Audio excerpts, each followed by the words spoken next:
Assalamualaikum warahmatullahi wabarakatuh.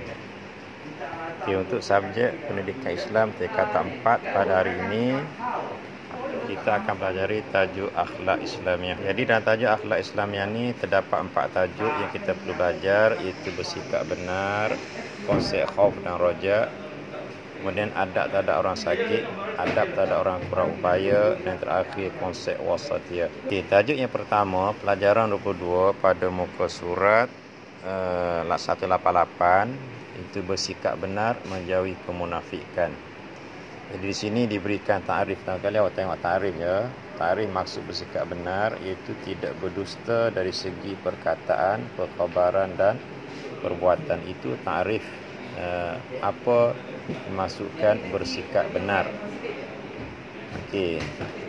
Ini dalil menunjukkan kita wajib bersikap benar. Jadi kamu baca dalilnya berdasarkan firman Allah Ta'ala dan dalilnya berasal daripada hadis Nabi sallallahu alaihi wasallam. Allah berfirman, ya ayyuhallazina amanu taqullaha wa qulu qawlan sadidan, iaitu wahai orang beriman, bertakwalah pada Allah dan katakanlah yang benar. Dan hadis Nabi, alaikum bisidqi fa inna sidqa yahdi ilal birri wa innal birra yahdi ilal jannah.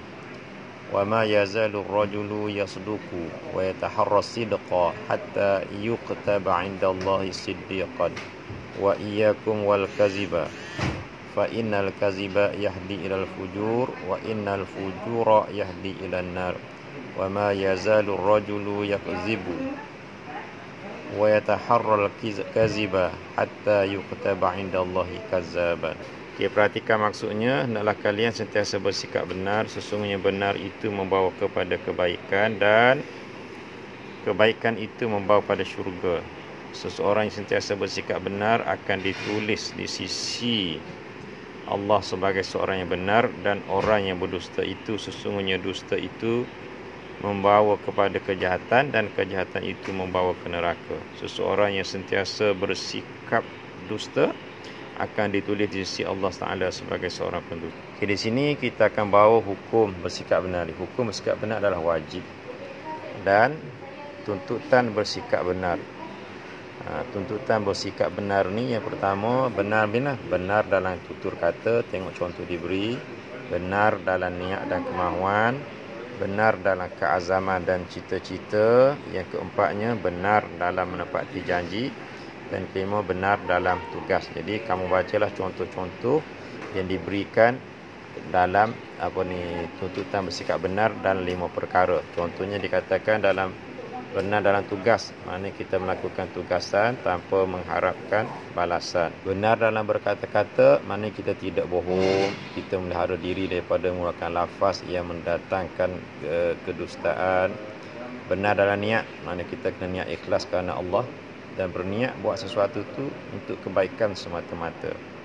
Benar dalam keazaman dan cita-cita ni, maknanya kita kena bertekad mencapai apa yang dicita-citakan. Dan yang kedua, tindakan yang kita lakukan mestilah seiring dengan keazaman untuk kita capai matlamat tersebut. Jadi benar dalam menepati janji, maknanya kita berjanji dengan apa yang kita mampu tunaikan. Jangan berjanji dalam perkara yang kita tak mampu tunaikan. Dan yang kedua, bila kita berjanji, kita mesti menunaikan apa yang telah dijanjikan dan kita melaksanakan tepat dengan sesuatu yang telah dijanjikan. Dan ini adalah contoh benarnya Rasulullah. Antaranya Rasulullah benar dalam menyampaikan wahyu kepada umat manusia. Yang keduanya, contoh Rasulullah ni bersifat benar, itu biasanya manusia ni suka bergurau. Tetapi Rasulullah SAW walaupun bergurau, tapi dia bergurau dalam perkara yang benar. Seperti mana hadis ni, akhbiruha annaha la tadkhulaha hatta ajuzun inna Allah Ta'ala yaqulu faj'alnahunna abkara. Kenapa benar? Kerana pada suatu hari Rasulullah bergurau lah sikit, iaitu ketika mana seorang perempuan tua datang berjumpa dengan Nabi SAW memohon supaya Nabi mendoakannya masuk syurga. Tapi baginda bagi tahu perempuan tersebut bahawasanya orang tua tidak akan masuk syurga. Jadi tanpa berfikir panjang, orang tua tu dengan perasaan sedih terus berlalu pergi menangis. Lalulah Nabi SAW pun bagi tahu bahawasanya hadis Nabi SAW bagi tahu, Nabi kata Allah Ta'ala faja'alnahunna abakar. Jadi maksud Nabi ialah yang tidak masuk syurga itu ialah dalam keadaan mereka itu tua. Yang mana orang tua pun nanti, jika sekiranya mereka itu dimasukkan ke dalam neraka, maka Allah Ta'ala akan ciptakan mereka itu menjadikan gadis-gadis semula. Okey, kenapa kita perlu bersikap benar? Ataupun apa hikmah, apa kebaikan bersikap benar? Di sini diberikan 4 kebaikan. Pertama, terpelihara daripada sifat munafik.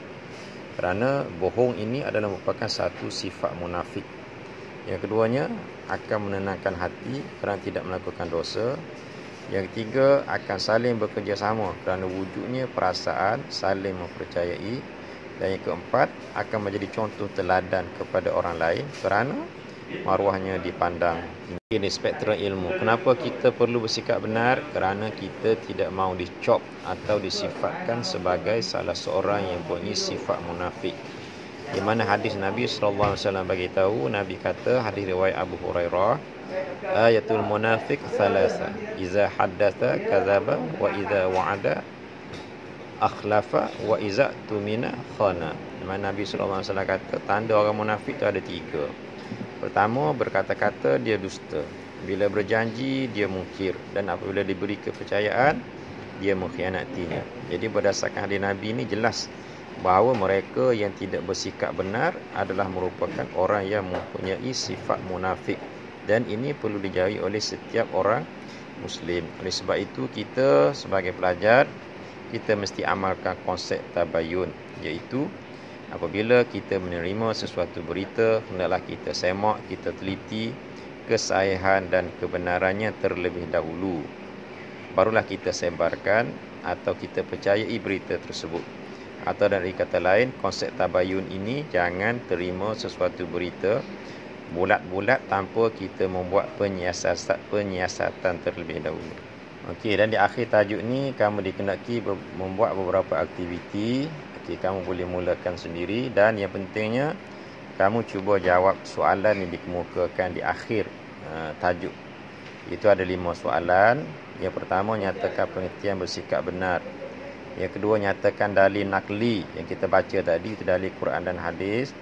Yang kedua, jelaskan contoh sikap benar yang diamalkan oleh Rasulullah. Jadi ada 2 sikap, 2 contoh yang diberikan.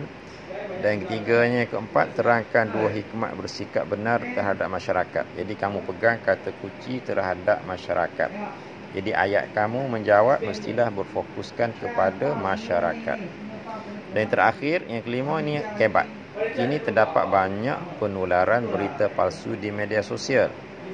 Jadi huraikan hujah anda cara untuk menangani masalah di atas. Jadi untuk menjawab ni, kamu jawab seperti mana yang saya terangkan, itu menjelaskan konsep tabayun. Tapi jawab dalam format kebat. Mesti ada isi, huraian ringkas, huraian lengkap dan juga kesimpulan.